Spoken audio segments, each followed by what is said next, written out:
Good evening, everybody, and welcome to this evening's Audit Committee of November 26th. Are there any apologies for absence, please? Thank you, Councillor Golden. Councillor Hatwell, Madam Chair. Thank you. Right. Can I sign the record of the meeting held on the 26th of September as correct? Or has anybody got any corrections they want me to make? It's great. Great. I haven't received any urgent matters. Has there been any urgent matters that I'm aware of? No urgent matters for this evening's meeting, thank you. Are there any declarations of interest, either pecuniary or other significant interest, please? We have no declarations, thank you very much. We now go over, and I'll ask Andy McNally-Johnson, Head of Corporate Accounts, to introduce the report, the Audit Findings Report 2021-22 and 22-23. Thank you, Chair. So this report, I'll be brief with this. It presents the audit opinions from Grant Thornton on both the 21-22 and 22-3 financial statements, which is required by the backstop date to be given by the 13th of December 2024. This committee will be asked to note the audit findings and disclaimer opinions set out in appendices A, B and C and approve the letters of representation to GT from the Council, which are given in draft form at appendices D and E. And with that, I'm going to pass over to my colleagues from Grant Thornton, that's Darren Wells and Ibukan, to talk to the report. Welcome. Thank you, Andy. So it is a very short, simple report. I hope it spells out the reasons why we're here. I think it builds on the information that I last shared when I was before you, when we were in the swimming pool, and that set out then the intentions, and the government has followed through. I think it's a necessary reset to try and recover. I think we are still in that reset position. But we are at a point where we're able to give an opinion, albeit a disclaimer opinion, on the 2 years outstanding audits. And just to be clear, a disclaimer opinion means that we haven't undertaken sufficient work and obtained sufficient evidence to allow us to give a clean audit opinion on the accuracy and completeness of the financial statements. The position you find yourself in, many authorities across the country will find themselves in. But it's hopeful that this is the beginning of a reset to try and recover the position going forward. That's all. The rest of the letter just sets out some of the bare basics that we need to tell you before we can give that opinion. It reaffirms our independence. It talks about audit fees, which might be a sensitive topic, and I'm sure we can have a conversation about that. And it also sets out the letter of representation that Andy mentioned. So we will seek officers to make those representations. It's a standard letter of representation. There's nothing specific there. So for all of the audits that Grant Thornton undertake that are in a similar situation to you, that's the letter of representation that we will be asking officers at those councils to make and give back to us. We're at the point whereby as soon as we have a signed set of statement of accounts for those 2 years from you, we'll then request that letter of representation and we can issue the opinions. And I'm hopeful that we can do that by the end of this week. Happy to take any questions you may have. The floor is open to questions.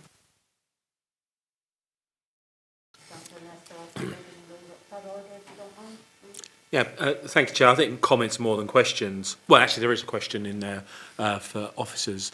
Is some of the reason for the delay in completing the audit was a lack of resources on our side? And I'm just wondering if we've solved that issue. So going forward, we can actually get an audit done in a timely fashion and we're not going to be put in the same position as we were before. So that's the only question, actually, Andy.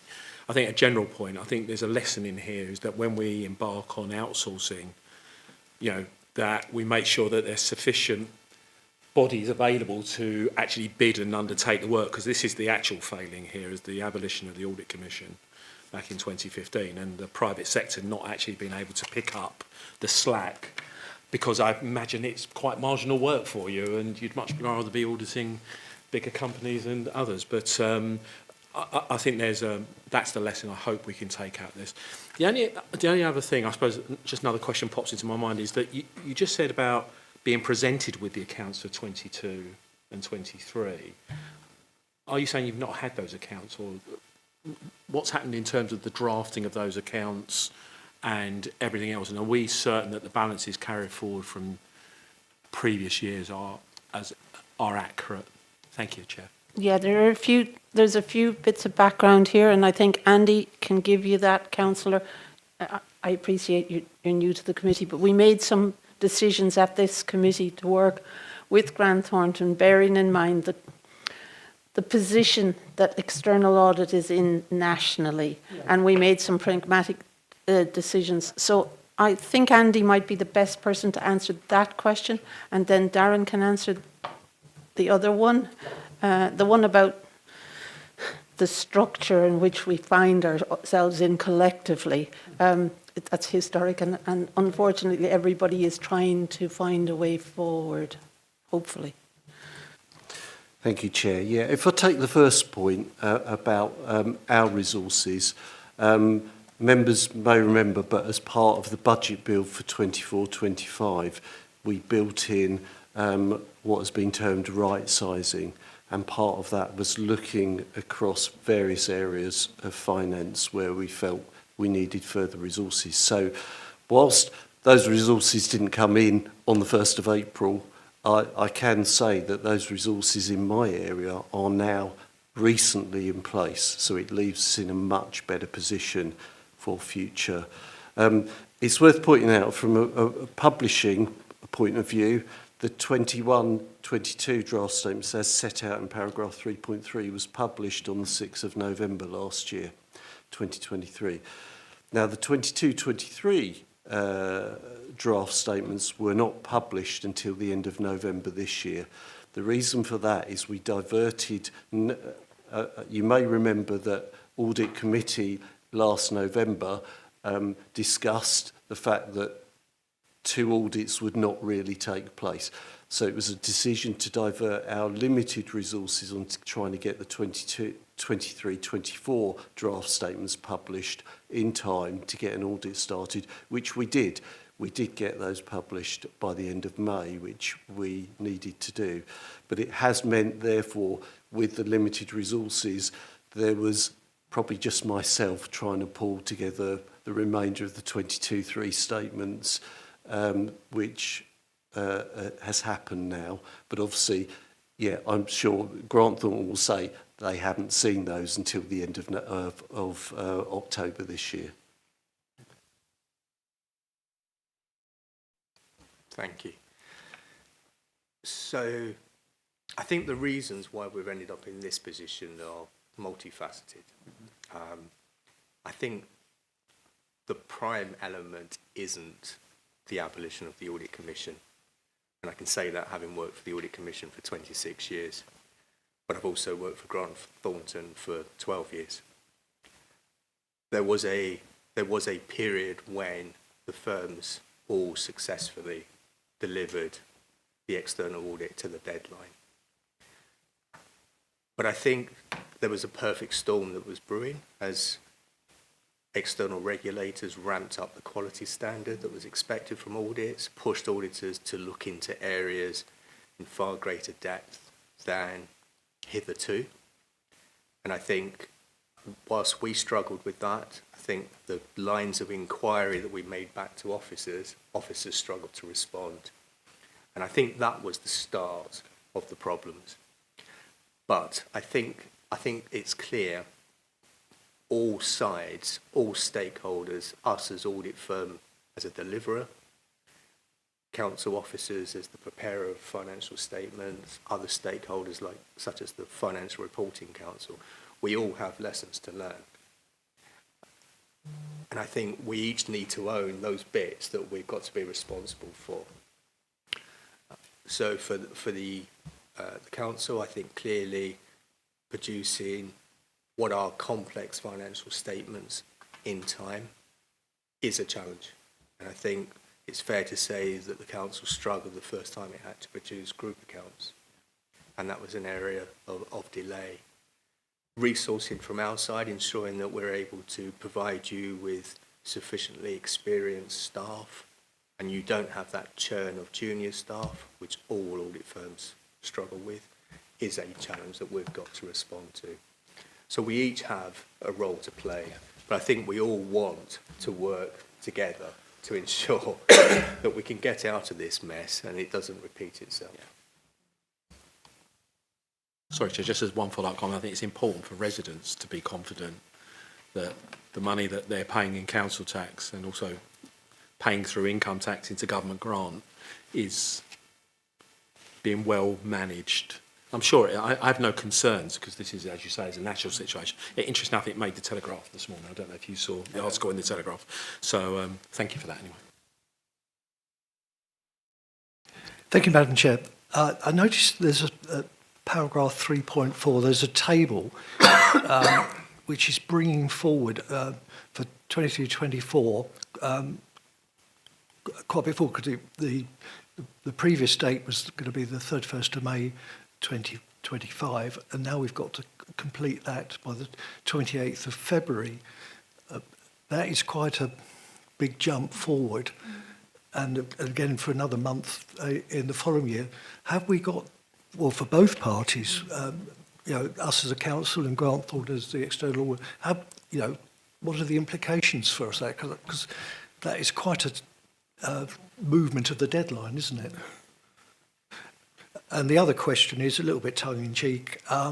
As we haven't got the substantiated reports for those 2 years, 21, 22 and 23, are we due a refund?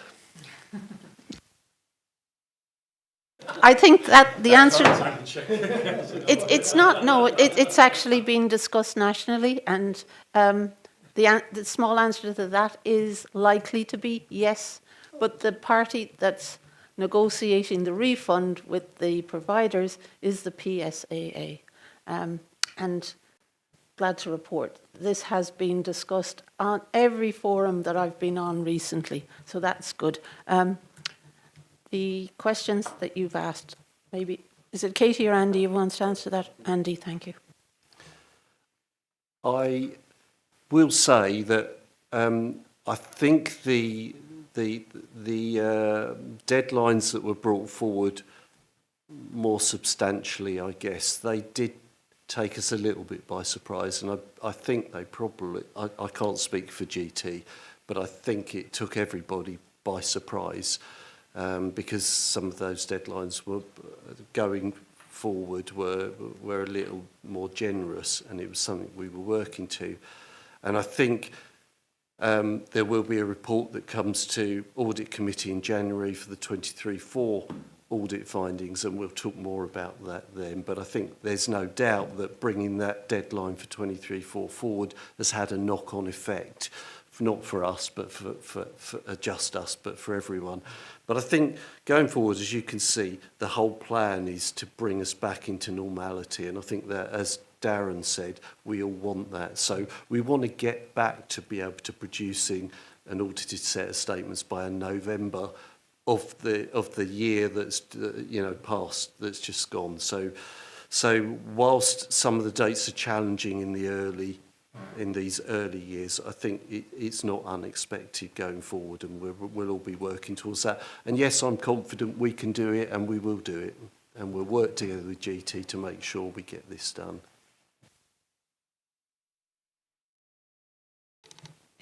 If I could ask Katie to talk to us, please.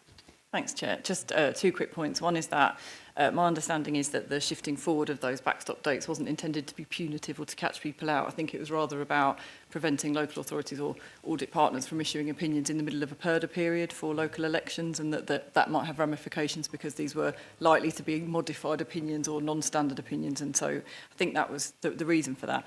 And the other thing I'll just say is really pleased, obviously, to see how well Andy and Claire are doing in terms of growing the resource in their team and bringing on great people who are going to be working with us moving forward to hopefully have much smoother audits. And I think the table in 3.3 just points out that we managed to publish the 23-4 statements by the statutory deadline, a couple of days ahead of the statutory deadline technically, and we were one of only 41% of local authorities who were able to do that this year. So I think we're definitely moving in the right direction.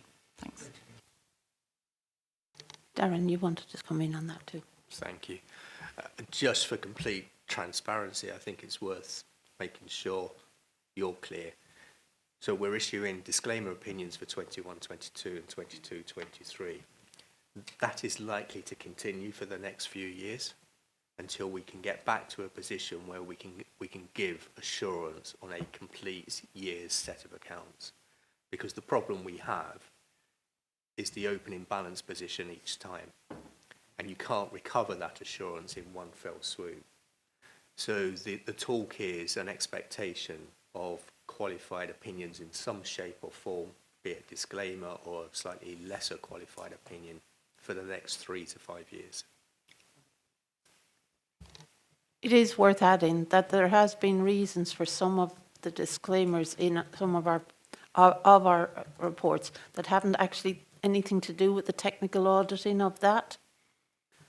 So if you have a problem, as we had previously, and we throw a lot of money at it, which was the Ofsted report, that appears in the accounts. They have to give it a disclaimer. It's a technical thing. It has nothing to do with. So actually, that is a surprise. Right. Having read this report, I was thinking, yeah, we've cracked this one and we're going to move forward, but we're not. So would you not give a qualified audit rather than a disclaimer? Because if my understanding is correctly, companies that get audited for the very first time, I'm thinking about the private sector now, is you do a qualified audit in the first period and then you audit thereafter. Qualified because you don't really have a full history of everything that's gone in the previous years. So I'm just wondering, we're supposed to be doing the assurance part as the board, as it's later described in another. We're not going to be able to do that for 3 to 5 years. Is that the position? Is that the national position, or is that more of a position that relates to Medway Council? So I think that's a national position. I think what everyone is struggling with is there are some elements that you can see that you can very quickly regain assurance over. So within a short space of time, you can get comfort over opening balances with debtors or creditors. Sure. But the bit that is more difficult is all the transactions that go through the unusable reserves, which feature on your balance sheet. And it's hard without having undertaken an audit to get the assurance that all the transactions are appropriate and therefore representing the right balances for those reserves, and potentially also for the general fund. So there is a conversation ongoing as to whether, to be fully effective, the reset will need some kind of statutory override, and that's very much still a live discussion.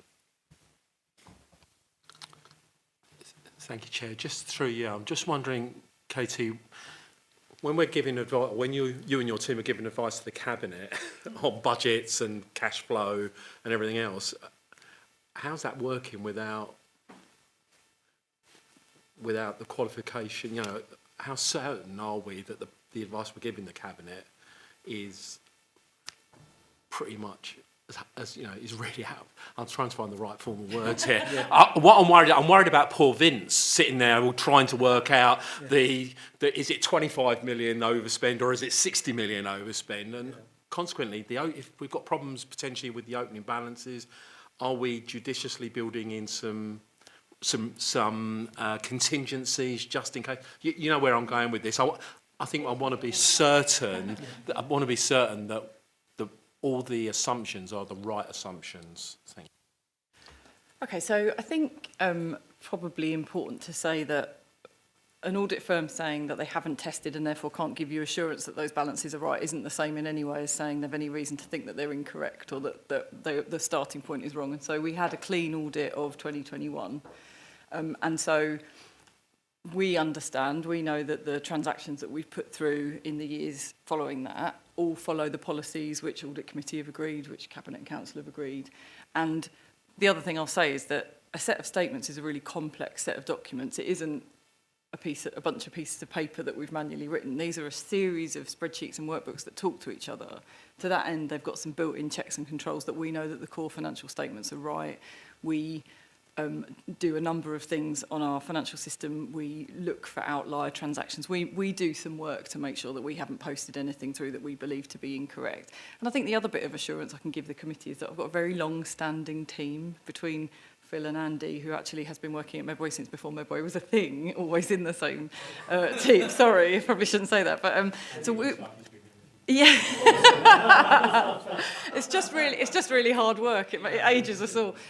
But just that we've got this tremendous wealth of experience and dedication, and a bunch of people who have been working in Medway for some time. And I think what that means for me is that I've got some confidence, because the sets of statements that we've managed to produce and have successful clean audits on, it's the same team, same processes. We haven't even changed the underlying system. So I've got all the confidence that I possibly can. But that said, before I moved into finance, I did 13 years in internal audit, and it would be remiss of me to say that the sector is, or to not say that the sector is absolutely aching to have that assurance back. And that, you know, I don't think necessarily in the years where we just had audits that gave us conclusions, I don't think we really gave enough credence to just how much assurance that gives us as officers as well, and that's why we're so keen to work with the auditors to get ourselves back to that even keel. And I think I'd just sort of pick up on the things that Darren's saying there about that this is a framework that's swirling way over our heads, right? So we're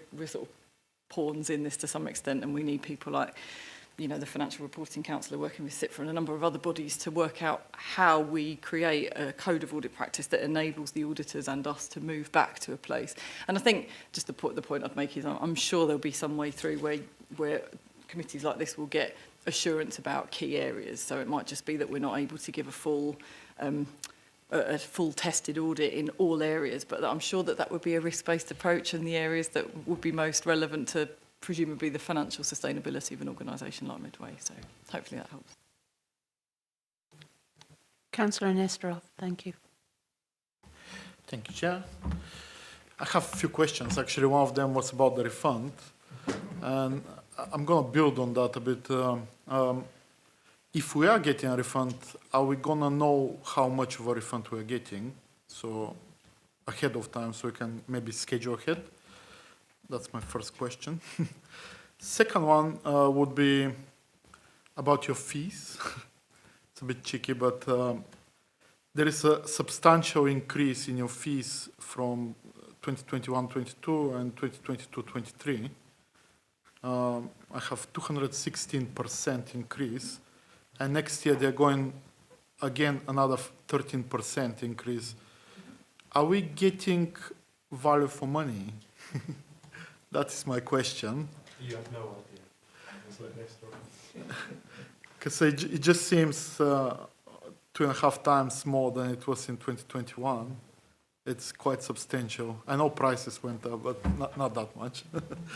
And my third question is about communication between you and the council. So it's been noted in Hazel's report here that there were 3 members of staff that started and they left about a month after that when they started doing the audit. And then communication was patchy at best when having to go back and forward, which wasted a lot of time.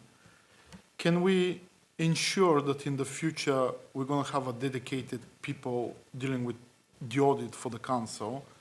And because if someone is dedicated, you know, they actually know what's going on. You don't need to go back and forth explaining things.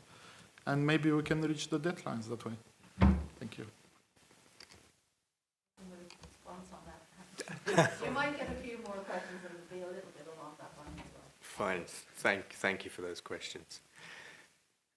To the first question of the final fee for these 2 years, and will you get a refund? It's as the chair said, it's been organised and will be determined by PSAA. All audit firms will have a voice to make a case as to what costs have been incurred. There is naturally a cost for these 2 years in closing the audits down, and we have completed the value for money work. So there is a cost, but I can't imagine it's going to be at the level of the fees that are set here as a scale fee. We don't know when that's going to be determined, so that's very much for PSAA to decide. You're right, the scale fee for 21-22 and 22-23 is considerably more than 2021. But you've got to go back to a point where 3 or 4 years before that, audit fees were driven extremely low. And that was one of the reasons in the independently commissioned government review as to why this problem had arisen. That was a factor. So it highlighted that fees had become unsustainable, and it was almost a drive to the bottom. PSAA, as the market regulator, taking on board that independent report and its knowledge of the position, set more realistic fees for these 2 years. But it has set a much higher fee for 23-24, and I think there was talk of it being 150% more than councils were used to. But that's more of a realistic fee. That starts to give the foundation to allow audit firms to respond to the quality standards that have been imposed and set. And we are just one player in this wider system. So we can't control everything, but we do have to have a fee that's realistic. And you could say, I think the fees, if you compare to private sector companies of a similar quantum, I think they're still quite low. And then to your third question on resourcing. So I just want to assure you, we don't want to resource any audit where we're having to change teams, because we know it's inefficient for us. We know it's very frustrating for your officers. And quite frankly, we just want to start and finish as quickly as possible, because that way we get a good service to you, we can get on with other work that we have to get on with, and it just makes life easier all around. Inevitably, if an audit's delayed, then we do have people rotating off audit teams because they have other commitments that we can't just insist they stay and finish. And then that creates delay and handover costs as we try to bring new team members up to speed. We should be starting and finishing an audit of your size in no more than 3 months. We used to. So it's possible.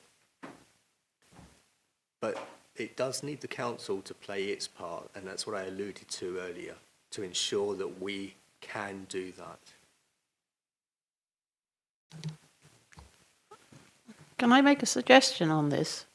That actually we get some assurance around here that the planned audits that we are awaiting will have timescales coming back to this committee, maybe by a briefing note, because I've sat here and I've listened to the fact that,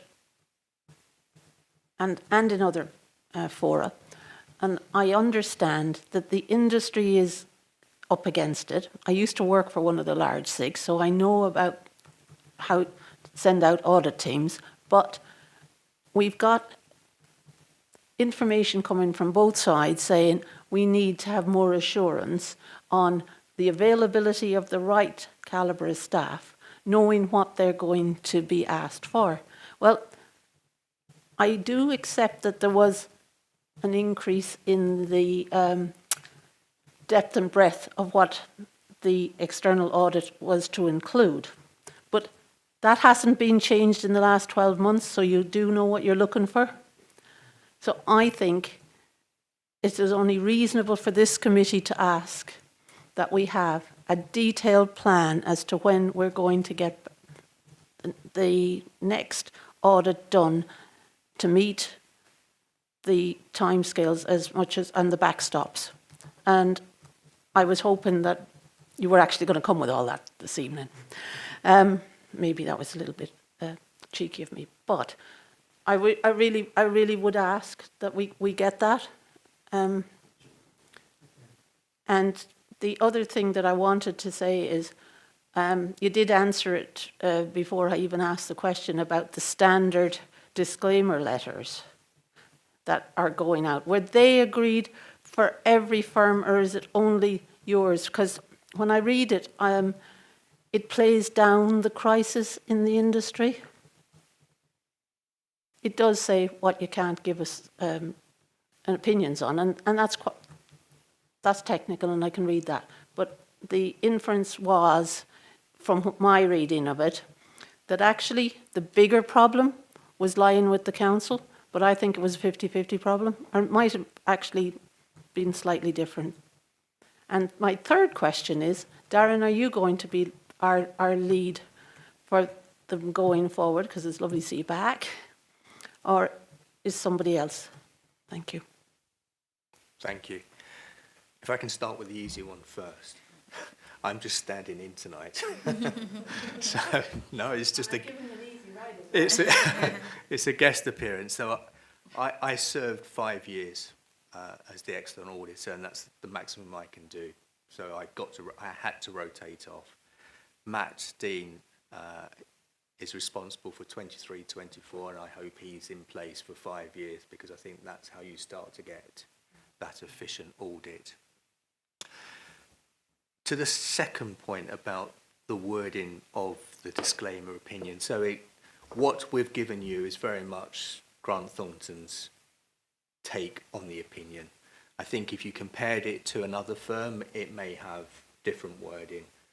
We've drafted what we think we need to draft to satisfy auditing standards to set the position out. What we tried to do is we didn't want to have a whole essay as part of the opinion that people could just start to pick where the blame may lie. I think us and officers have been fairly open in our communications back to you as to where we got to and why we got to. And if we had to rehearse and replay that in the opinion itself, it could have been 20 pages rather than 3 or 4 pages. So we tried to keep it as simple as possible. I hope it doesn't give the impression that we're placing all the blame at the council, because it was never intended to do that. I think it recognised the fact that the accounts were delayed, the 2021 audit was delayed, so the start of 21-22 was delayed. And then there was a pragmatic, appropriate decision that was taken, and it was. I still think it was the right decision to take. Katie, thank you. Thank you, Chair. Just to your point about how we do this moving forward and give the committee some assurance about what the plan would be. So Grant Thornton's audit plan report will come forward, won't it? And it might just be that we need to work with you guys to make sure that that provides the kind of assurance that you're looking for about how that next audit is going to be delivered. Yeah, I'd be delighted not to have any slippage on it, particularly some that's outside my control.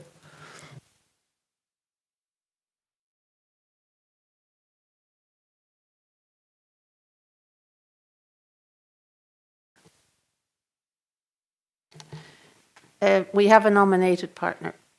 Have we got a nominated lead of the team on the ground as well? That's what I was hoping for, yeah. So you'll be actively involved with the drawing up of the timetable, I take it? Yes, I will be. At the moment, myself and Andy and Claire already started having conversations about 24-25. meeting in January to see how we can make this a bit more of an efficient and smoother process moving forward. So we're already in good communication about this. We recognise where things haven't gone quite well, and we're working together to make sure we rectify it in future. All right, Chief Finance Officer, just closing remarks, I think.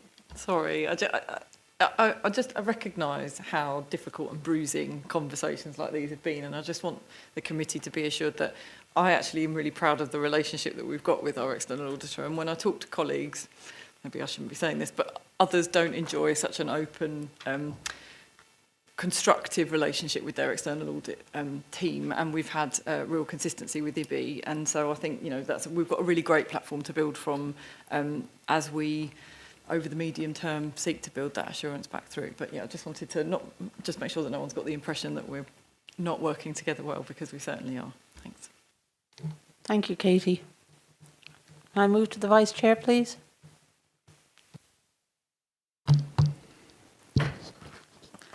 I move the recommendations at page 17 that the committee note the audit findings report 2021-22 and 2022-23 combined as detailed as Appendix A. The committee note the disclaimer of audit opinion due to backstop 2021-22 as per Appendix B. The committee note the disclaimer of audit opinion due to backstop 2022-23 as per Appendix C. The committee approved the draft management letter of representation 2021-22 as per Appendix D. The committee approved the draft management letter of representation 2022-23 as per Appendix E. Yeah, that's it, sorry. Is everybody happy with that? I get to sign. Thank you.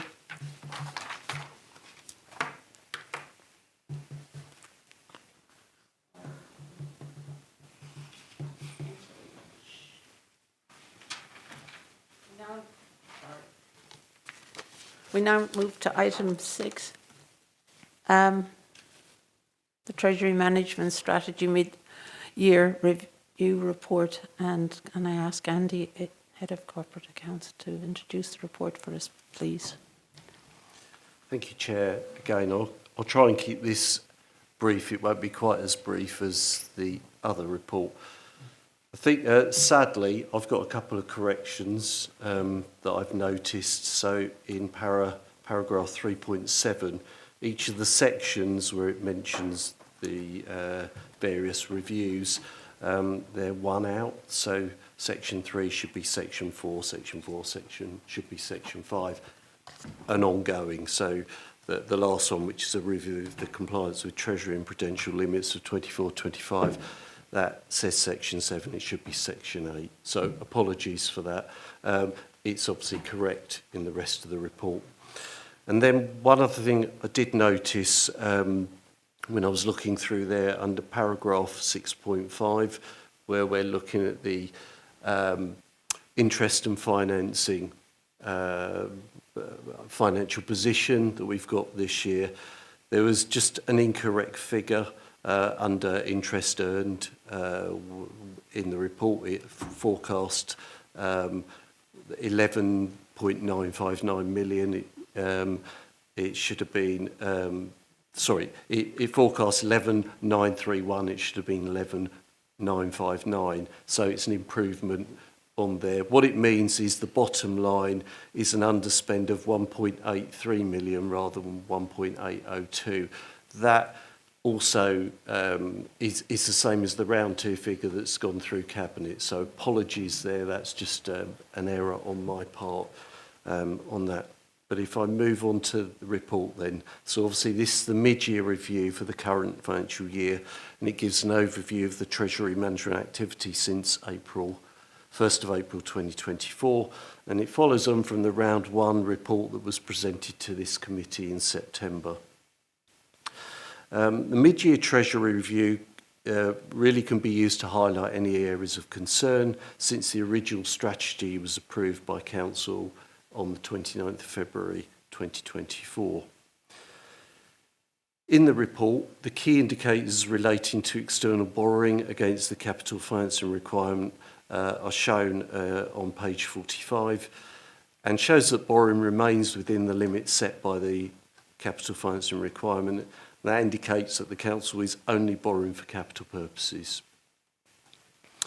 Section 4 reviews the approach to smoothing the borrowing maturity profile, and the recent high interest rates have drawn the council towards shorter term borrowing, but there is an expected downward trajectory over the coming months and years, and likely to mean that we're able to start extending the dates of maturity, therefore assisting that smoothing profile that we want to get to.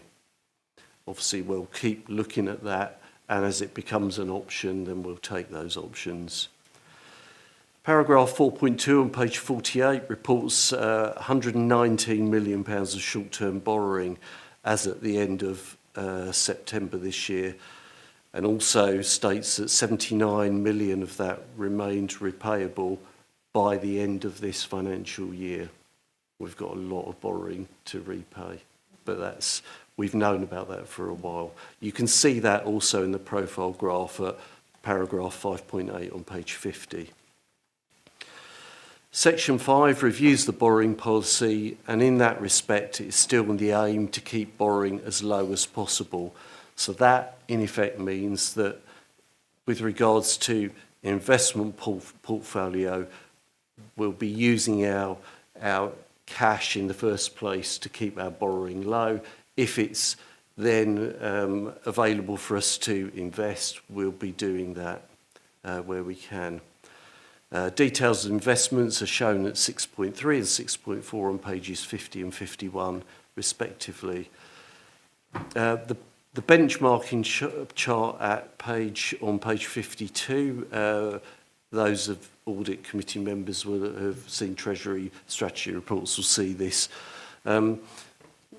It's hard to actually see there, but Medway, I can say, is just about on the bottom line there. So we are just about where it seems the vast majority would be, which means I think our overall return, our borrowing, is just under 5% at the moment. I think probably the reason that that's not higher is down to the return on our property fund assets. What I would say is there's been a concern in the past about the valuations of those. What we're starting to see, certainly one of our property funds has increased in value recently, which is a good sign. But obviously we'll be keeping our eye on what's going on with property funds, and obviously that will form part of our Treasury strategy that comes back to this committee in January. I would say, with regards to investment, again, whilst we're looking at the best returns, we have to make sure security is the first thing, then liquidity, and then yield in that order. And we'll always do that, so we'll always make sure that we are looking after the best interests of the council, getting the best returns, but the best returns are the safest returns for us to do. And Claire and I will always be talking to our Treasury advisors to make sure that things are going in the right way, and we have constant conversations with those to see if there's any better ways of doing things.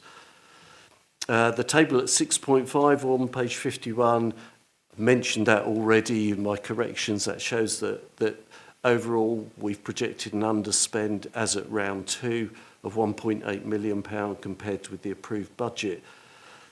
If you look at the table there, you'll see that whilst on our interest payable, that is higher than budgeted. Conversely, our interest earned is also higher, and overall that brings us into that positive position. Also, our MRP is lower than anticipated. The reason for that is because at the time we set the MRP, which would have been a year ago, at that point we were obviously estimating what our likely capital outturn funded from borrowing would be, and it just happens to be that that wasn't as high as we anticipated at that point, therefore meaning our MRP is less. That's probably simplistic, but that's a reasonable assumption to take there. What I would say there, I think with that, I'll say I'm happy to take any questions that members may have.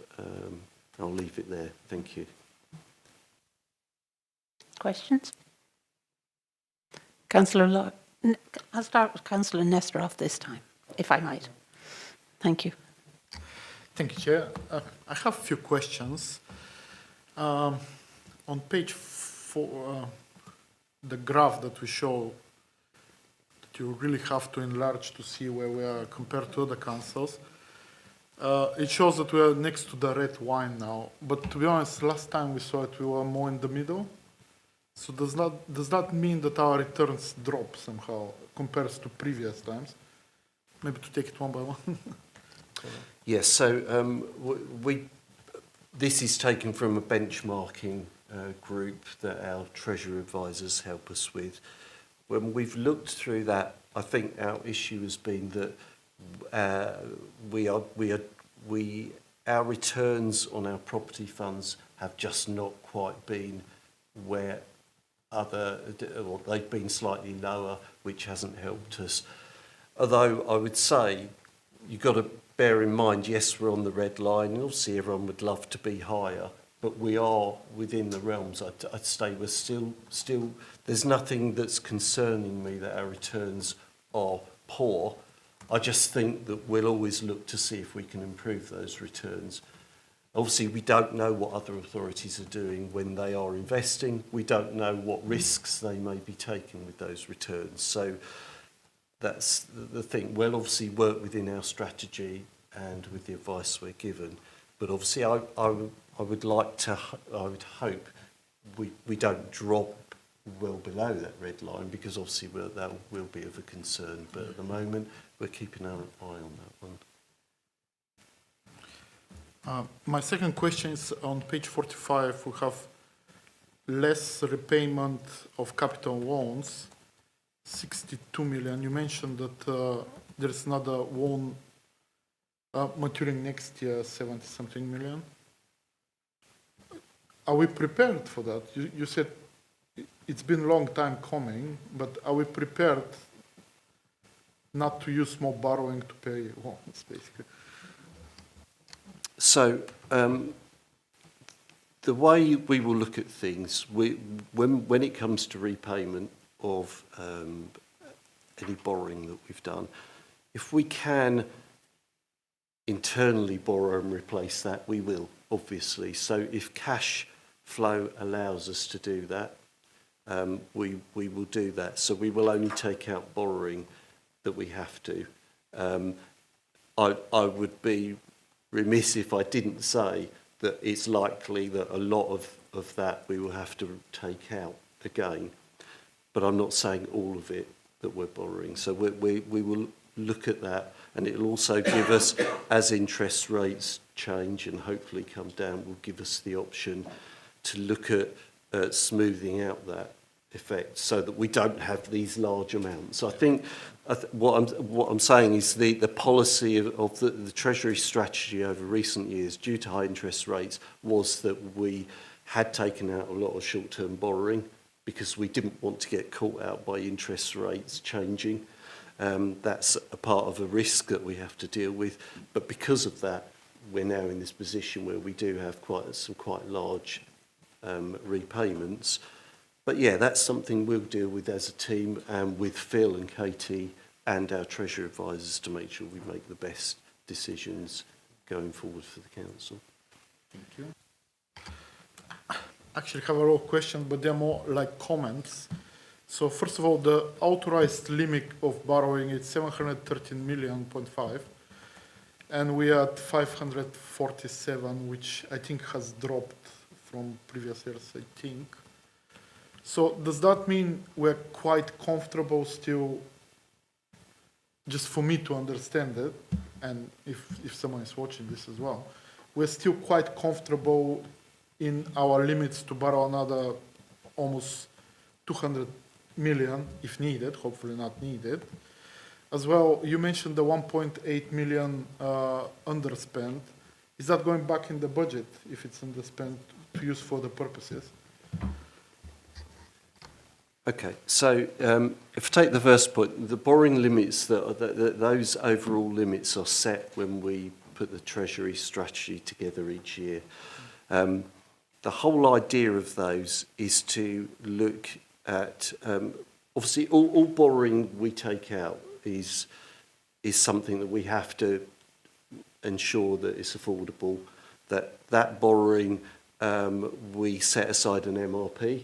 Right, so we are setting aside to repay that within our revenue budgets. That's and I'll bring the link in to that with the interest and financing budget. But obviously we have to set an overall upper bar, but that will move as we borrow as well. So this year we'll set a new limit based on our projected borrowing and in the Treasury strategy, and it'll be explained exactly what those limits are for and how we get to that, and I'll make sure that members are clear on that. But it will be based on our borrowing, plus there are some other elements that are brought into that borrowing. So yes, I'm confident we won't breach that, and also don't see that we'll ever get near that. That's my view. Katie may well have something she wants to say, but what I'd say, the interest and financing part forms a part of the council's overall budget. So if you're looking when members get the budget monitoring reports and look at the overall position, interest and financing forms a part of that. It's not something that you would directly put in the budget, but what it will do is it will form part of the overall outturn, and that will then dependent on the outturn, we'll look at what resources are required to fund that outturn, whether it's a use of reserves or other funding elements, such as obviously our council tax and NDR. Katie may have a much better way of putting that than I just did. So if you feel you want to see some more there. Just very briefly to give you assurance that 1.8 million underspend that you can see there is part of the revenue budget monitoring which went to Cabinet in November, and it's there writ large. The interest and financing budget shows that. So the two talk, and that is a genuine benefit to the council's revenue position in the current financial year. And while you're on that agenda, looking at Cabinet, in the draft budget for next year, obviously we talk about what we think we need to spend on interest and financing next year, and that actually represents a reduction on the current year budget, which I'm just saying to show to you that we've considered the amount of borrowing that we need to take out to replace the loans, and that still doesn't represent a pressure to us in terms of financing that. Thanks. And a final question, might be a bit silly question, because I kind of understand everything, but okay, here goes.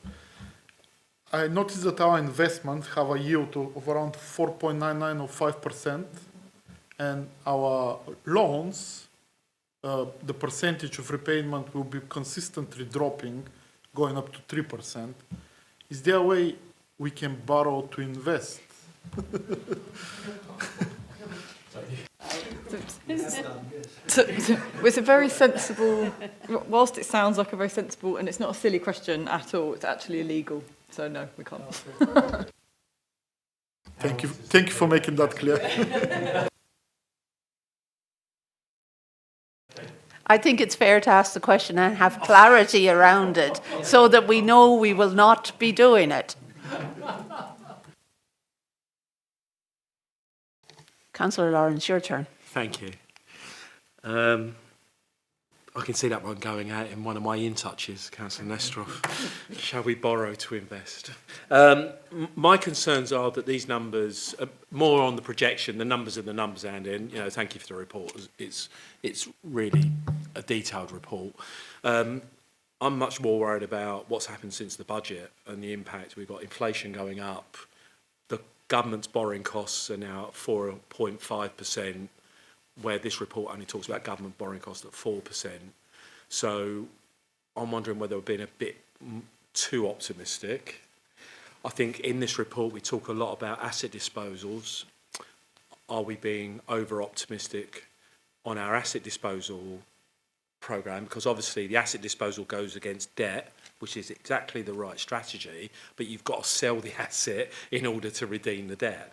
So my concerns and the probable need for more exceptional loans to balance the revenue budget for the next couple of years. So I'm really interested that you've managed to get the financing costs to go down, but actually I think there's likely to be quite a bit more borrowing, and whether those interest rate projections are actually going to come true, or we're going into a different cycle.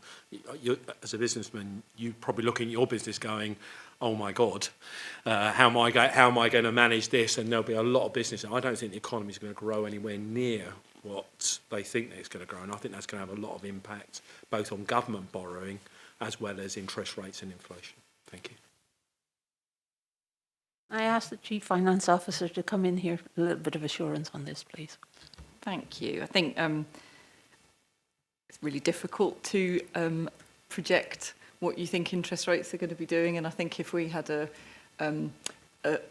if we were able to be really accurate on that, we probably wouldn't be working in local government finance. Is probably my first point. So what we do instead is we take the advice of some trusted advisors, we look at what the rest of the market is suggesting, and we look at what the government and their advisors are saying. And I think what's really important about thinking about what we budget for in terms of interest in financing is that the big driver is what we're planning to spend, right? What our capital programme actually looks like and how much of that is financed by borrowing. And so what we budget for next year might be a much bigger reflection of that than it is necessarily us suggesting that interest rates are going to come crashing down. And I think there are a couple of things moving in the right direction for us in terms of our borrowing. So you talk about exceptional financial support. Well, the government have confirmed that we won't be charged a punitive interest rate for that. And so the extent to which we need to do that and the extent to which that therefore impacts on our interest and financing budget is moderated a little bit. So I think the other thing I'll say is that at this stage it's a draft budget, which we had to publish before the government settlement is published, and we were very quickly scrabbling to kind of turn that into some projections for the council's draft budget. But that it will be going through overview and scrutiny committees and back onto council in February, and so we've got time to adjust those projections if we think that they're wrong. Thanks. Chair, just one follow-up question. I'm assuming you model different interest rates when you're producing that draft budget, and you pick the one that you think is most likely to be the outcome, but you are doing that modelling in the background so that you can actually, talk to Cabinet and say, actually, these are a number of different scenarios and this is the impact on the budget. Because I think maybe Councillor Nestorov missed the point that the increase in financing cost directly affects the amount of service we can provide residents, because obviously the more borrowing you do, the more interest you have to pay, which necessitates you're not able to provide as much other service. Thank you. You, Chair, if I may. I think, so we typically take the advice of people who we've paid to give us that advice about what their projections might be. But we often just look to the OBR, right? There's a body right there who make projections about what they think interest rates will do. And so the version of the truth that we present to Cabinet has to be rooted in something that isn't what I think. And so we typically report on what those projections are. But yeah, obviously we talk to Cabinet about what that might look like if interest rates were to go in the opposite direction. And I think that there's a lot of work going on at the moment about trying to balance next year's budget, and that thinking about what we do, what the programme of asset disposals, which was discussed at length at Regeneration, Culture and Environment Overview and Scrutiny Committee, what that looks like, what options we've got in terms of using those receipts and how best to make those work for Medway Council is a really key area of focus for us at the moment. Thanks. Councillor Goulven. Thank you, Madam Chair.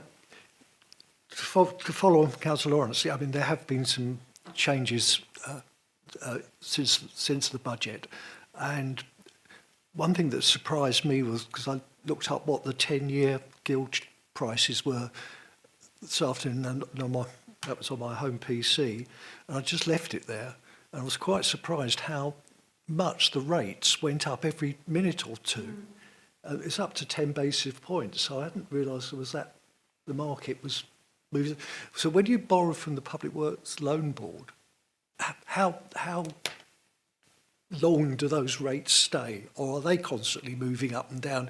Do you have to sort of plumb in when perhaps they've dipped 5 or 10 basis points or whatever? Because that would make a huge difference on the amount of loans we've got. The other thing, Andy, you said that we couldn't, and it's always been accepted practice, you don't borrow for revenue, but we have borrowed for revenue, haven't we? Because we've had this special loan this year, in this year's budget, and I forget what we've asked for next year. So how are we sort of putting that into the accounts? Is it going to be kept separately, or is it just going to remain lumped in with the capital expenditure? Through you, Chair, if it's all right if I answer that second question first and then I'll hand back over to Andy about, because I'm not actually sure about PWLB rates and whether it's daily or more frequent. I think it's daily, is it? Yeah. Twice a day, the PWLB update their rates. So we're not kind of hovering over a mouse click waiting to, like you see in the movies. Yeah, exactly. In terms of the exceptional financial support, so what the Council's had so far is a minded to letter from the Minister. The final amount would have to be agreed with our external auditors at or shortly after year end. So I don't know exactly where that figure will land, but it effectively is just plugging the gap between the extent to which our budget is financed by the typical income streams and the bit in excess of that we need to pay to fund council services. So it's I don't know if you know any more technicality about that, Andy? I would say that's something we've still got to work out exactly how we weave that into the accounts. But it's treated as a capitalised loan, so there will be ways that we have to treat that sort of loan within the accounts. So obviously we'll be looking to make sure we work with our colleagues from GT to make sure we've got it weaved in the right way as we go forward. Just on the PWLB, they are obviously fixed at the time we take them out, so we'll obviously look at the rate. They go AM or PM every day, and we'll look at that rate and we'll work on that. We give estimates out where people will ask us, how much is it going to cost me to borrow for 50 years for this scheme? We can only base it on what we have on that particular day. But of course, that scheme may need to be borrowed for 6 months, 12 months down the line. So obviously it's all estimates, as Katie said, and we'll just work with the best estimates that we have. But obviously I'd like to think that the government, despite all the things, will be realising that actually there was a percentage point added on to PWLB rates some time ago, and maybe they will look to review that at some point as well, which will also assist us.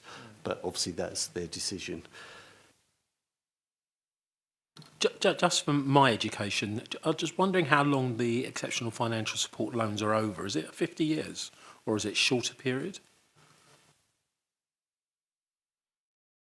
I would have to check, but I think we said, I want to say 20, did we? I can't.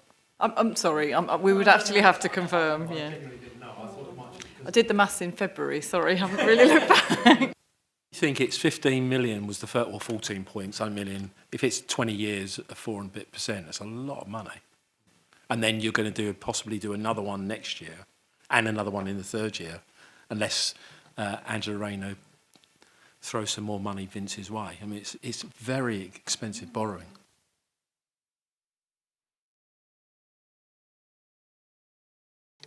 Any more questions?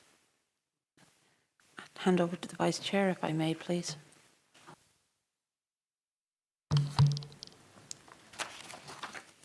I move the recommendation at page 46 that the committee is requested to consider this report, note its contents, and note that the report will also be referred to Cabinet and full Council.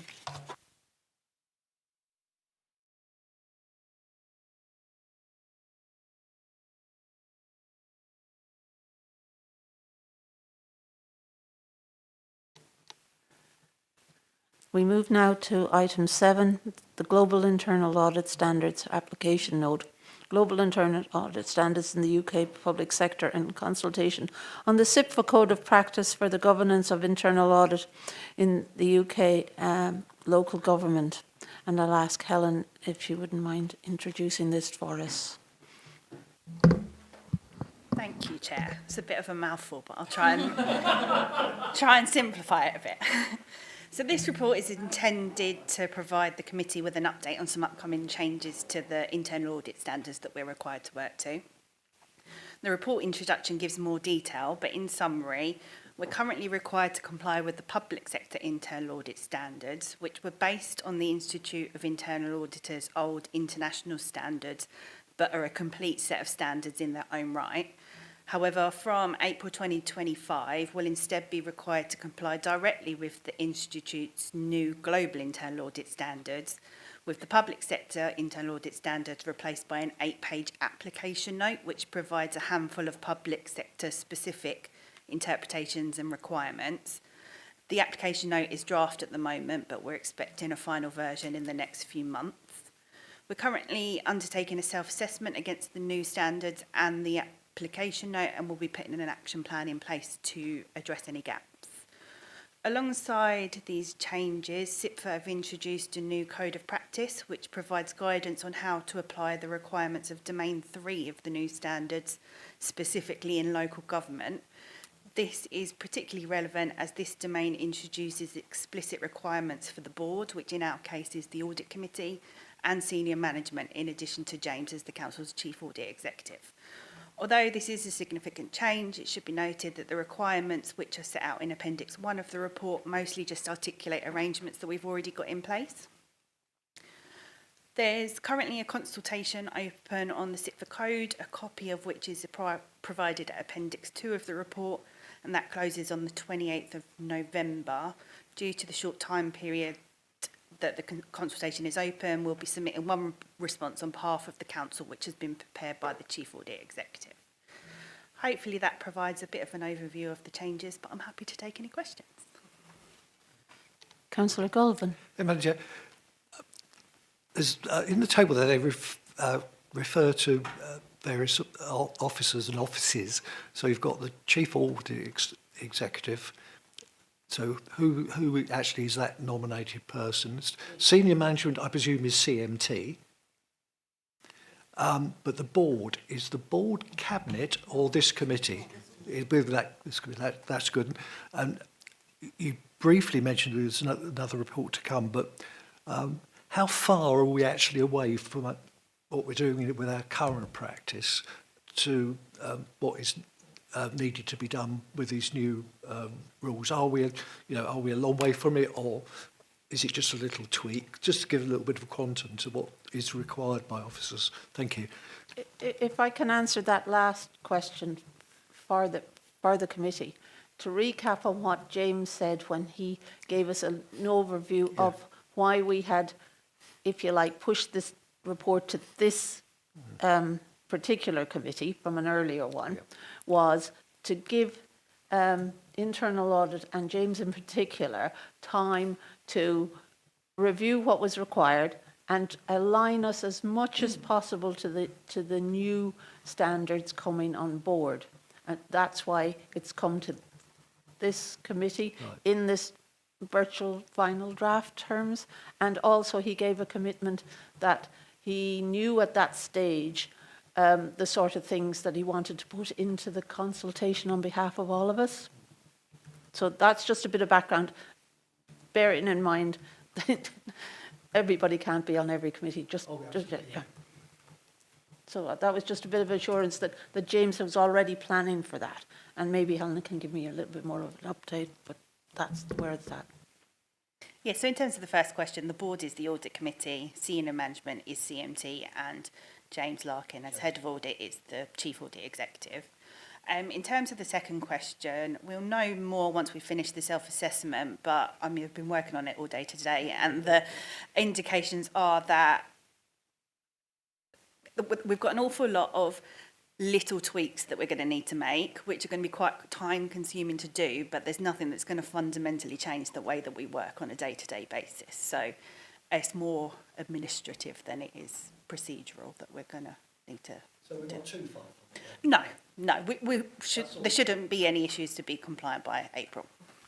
That's really, Madam Chair, I think that's reassuring. That yeah, thank you. Sorry, Councillor Lawrence. Thank you. Just one quick question. I'm just wondering if we're going to need to throw any more resources at internal audit for them for you to be able to comply with the new code. And I couldn't find when this actually physically comes into operation. I'm just wondering what the target date is for that as well. Thank you, Chair. So I'm just conscious Helen might find that a difficult one to answer. So every year we go through a process at Medway Council where we ask our senior officers, and by that I don't mean corporate management team, I mean that sort of next tier of budget and service managers, to project what they think they need to spend to deliver their service in the coming year and what it might be able to generate in terms of income. So officers put forward those pressures, and that's what forms the basis of our medium-term financial outlook that goes to Cabinet in August or September every year. And I know that James was aware that this was coming, but I don't know at what stage he'd seen the consultation draft or whether there was any kind of steer from the sector as to how different this might be. But I can confirm we didn't flag any necessary pressure to grow the team. And I think from Helen's comments there about some additional administrative work but not significant procedural change, that gives me some comfort that we can probably deliver that within the resource that we've got. But that said, James every year as Chief Audit Executive has to define whether he's got enough resource to deliver the level of assurance that he needs to give this committee his opinion on the control environment. And if he were to find that he doesn't have enough resource to do that, then he would be telling Phil as Chief Operating Officer that he needs some additional resource, and we would be putting that in place. Thanks. Or the work plan gets slightly adjusted. Because people get ill and stuff. This committee is usually quite aware of the success of internal audit to reach its KPIs. And we're very thankful, I think, and I think I can say this on behalf of the committee, very thankful to James and the team for providing us with quite accurate cost figures, and also in what we manage to achieve if we're doing some of the anti-fraud stuff or any of the other stuff that is required. So we get quite detailed costs of that particular service, and I'm quite heartened by that. Okay, thank you. So just to reiterate what Katie said in terms of resources, as I mentioned, the majority of the process itself remains the same. So for the auditors, there's not going to be a huge difference. We're meeting tomorrow actually to talk through what is going to change, but it's not going to be significant. The majority of the changes are going to be more at the strategic level around the, so like the charter, the strategy, the quality assurance and improvement programme. They're all going to need reviewing and overhauling and then brought back to the committee in January and March. So resources wise, it's more on James and I than it is on the actual team delivering the work. There's been mention at previous meetings about the resourcing issues that we have, and they're ongoing, but there'll be an update on the latest position when we bring our next update in January. In terms of timeframes, so is a bit of a grey area. The global internal audit standards come into effect in January 2025, whereas the application note doesn't come into effect until April 2025. So without being too technical, our mandate was provided by the Accounts and Audit Regulations, and they say that we will deliver internal audit in line with public sector guidance and standards. So I would interpret that to be the application note. So as a council, we need to be compliant from April. As members of the Institute of Internal Auditors, those of us that are probably should be compliant with January. But we should have everything in place except for those strategic documents by January anyway. So, yeah, not foreseeing any issues. No, okay. Just one more question. I was intrigued by the use of the word global in the title. What makes it global? Is it just bringing it public sector audit, internal auditing into line with what goes on in the private sector? Is it worldwide? Is it, I was just very interested in the use of the word global. So there's a Global Institute of Internal Auditors, and they cover every country imaginable. It's got its own chapter, and public, private and third sector as well. We then have a UK chapter specifically, but they just adopt the practice of the global ones. Councillor Nesterov, you wanted? Yeah, just a quick one, because you spoke about compliance, and I'm just thinking, is there any training plan for staff and for like stakeholders, everyone? Yep, so as I mentioned yesterday, not yesterday, blimey, please. As I mentioned earlier, so we're meeting with the team tomorrow to start talking through the changes that are going to be need to be made, and there's going to be a programme of training over the next few months to introduce those changes and any requirements of them as part of that process. Wider than our own internal team, that's not something that we've discussed, but it's something that we can look at if there is an appetite for that. Thank you. Can I move to the Vice Chair then, please? I move the recommendation at page 59 that the committee is recommended to note the information regarding the changes to the internal audit standards and the associated requirements. Is that seconded? Thank you. Is that agreed? Agreed.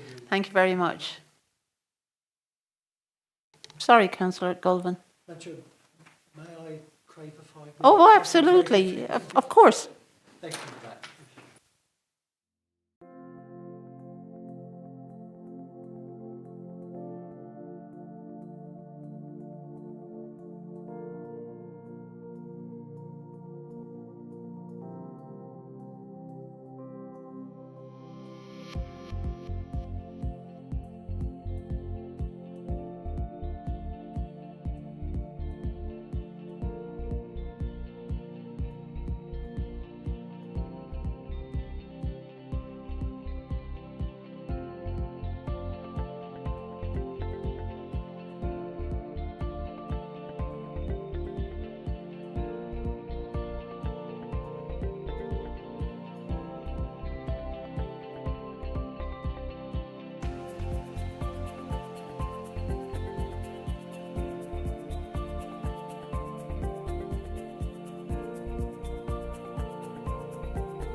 Thank you very much. Now we move to item 8, the appointment of the independent member for the Audit Committee, and I'd ask Steve Dickens, Democratic Services Officer, to introduce this report. Thank you, Chair. So, to be brief, members will be aware that the Council had approved this committee to recruit an independent member to the committee. Recruitment process has been undertaken with 7 candidates applying and interviews undertaken earlier this month. The appointment of the independent member is a matter for this committee, and the panel has recommended that Umesh Chandra be appointed to the committee. Thank you.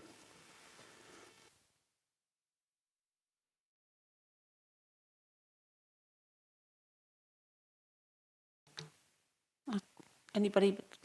Councillor Lawrence, then Councillor Golvan. Anybody else? Just one question, Chair.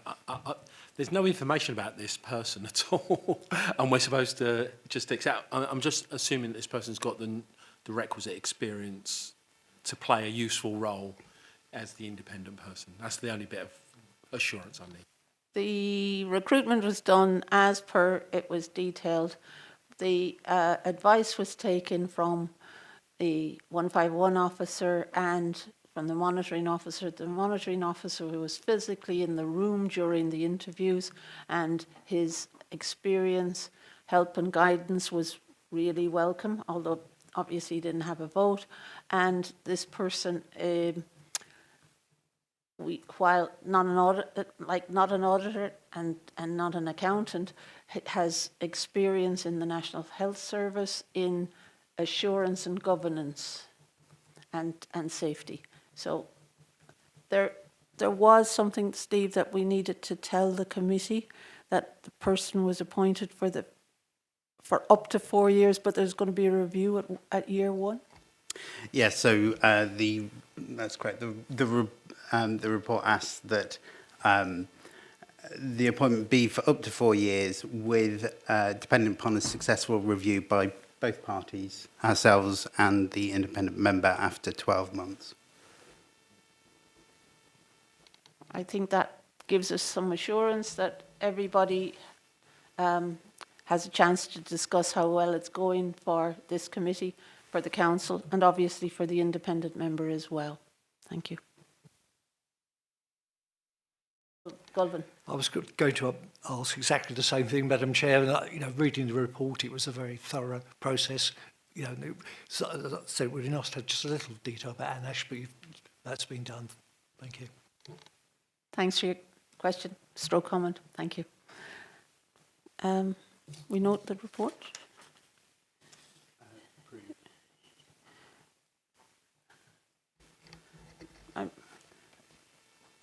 So this is to approve the recommendation of the panel to appoint Umesh Chandra to the post of independent member for a period of 4 years, subject to a successful review by both parties, and then to note that officers will work together to provide a training programme for Umesh. Yes.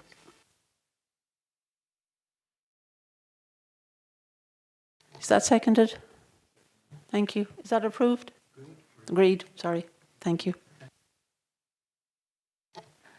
We're now to the final item, Councillor Lawrence.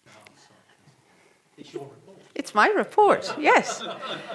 And it's the first time that there has been a chairman's report that I am aware of coming to this committee, and I'm very proud that we have finally got it here. We did have, for various very valid reasons, not least that we were in a swimming pool or sauna or something one night, we pulled it a couple of times to make way for more substantive. This is a report about our achievements and the membership of the committee, and I would commend reading it, not necessarily. If you have questions for me on it, great. If not, just take it as read. I think it's an excellent idea to have a chair's report for this committee, given the nature of this committee's work. So I commend you for getting this in front of us. Thank you. And I also want to say that it wasn't in any small measure down to our colleagues in Democratic Services to get this to the table. Yes, like Councillor Lawrence, I think this is an excellent idea to have a report. It neatly sums up, the huge range of work that this audit committee does do, and it's very pleasing to see, following for what we were talking about a little bit earlier in the evening, how effective and value for money our council for all team are. That's a good thing to see, and thank you. I think we should have a vote of thanks for all the people involved behind this, because it's really good work, it's detailed work, and it is of great benefit to the council and of course our residents. The one thing I found useful in compiling it and the help that I've received with it is to quickly look at the dates. If I want to go back to get some of the history around something for a report that's coming up, it is a sort of a quick aid memoir for that, because you can't always remember whether it came in January or whenever. So I thank you for your support for it, and we're working on next year's one. Chair, is this going to, I think this would be useful to go to full council. I don't know if it can go to full council, but it would then give it a wider viewing for the one person who's probably watching online. So if there was a way, Steve, of getting this to full council, I think it'd be a really useful thing. We could ask officers to consider whether this should go to other committees, including full council, for reference. Just for information. Thank you for the suggestion, and thank you for noting that we'll investigate that. Councillor Nesterov, thank you. Thank you, Chair, and thank you for the report. It's really nice to summarize everything, cramp it all together, years' work. So I want to say exactly the same thing. It's good to raise awareness about audit and about how things work. More and more, I'm surprised when I read some stuff online. People don't understand how things work, especially when it comes to financial, like education. Most people don't understand how things work. And this, if you can have a good summarized report that could be presented to the public somehow, it's really going to raise, hopefully to raise the standard. That's what I want to say. Thank you. Well, hopefully we're always raising awareness by the open and transparent discussions that we have at audit. And I thank the members of the committee for your help and assistance in making sure that we have robust and relevant questions. Thank you.